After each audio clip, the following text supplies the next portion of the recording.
Hi friends, ఈరోజు పనసపిక్కల కూర వండుకుందాము. Chicken తన్నేలాగా ఉంటుందండి ఇది కర్రీ. చాలా చాలా బాగుంటుంది. ఇలా బాండీ పెట్టుకొని ఆయిల్ వేసుకొని ఉల్లిపాయ ముక్కలన్నీ ఇలా మగ్గనిచ్చుకోవాలి.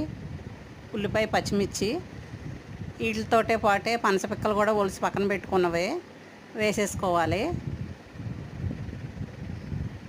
ఇలా పనసపిక్కలన్నీ వేసేసుకొని మూత పెట్టుకోవాలి.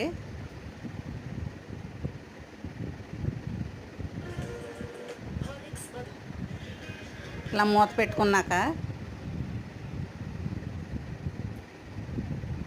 బాగా మగ్గించుకోవాలి. మూత పెట్టుకొని మగ్గిన తర్వాత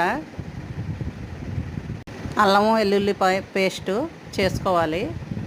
అది చేసుకొని పక్కన పెట్టుకొని ఇది మగ్గిన తర్వాత అల్లం వెల్లుల్లిపాయ టమాటా ముక్కలు 2 టమాటాలు 2 కట్ చేసి పెట్టుకున్నవి వేసేసుకోవాలి. వేసుకున్న తర్వాత బాగా కలుపుకొని అల్లం వెల్లుల్లిపాయ పేస్ట్ వేసుకొని కొంచెం వాటర్ వేసుకొని బాగా ఉడకనివ్వాలి.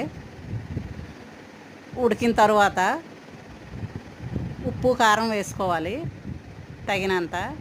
ఇలా బాగా దగ్గరికి అయిన తర్వాత కర్రీ చూడండి ఉడికిందో లేదో చూసుకోవాలి. చూసుకున్న తర్వాత కర్రీ అయిపోయిందండి. చూడండి రెడీ అయిపోయింది. అంతే. లైక్ చేయండి, సబ్స్క్రైబ్ చేయండి.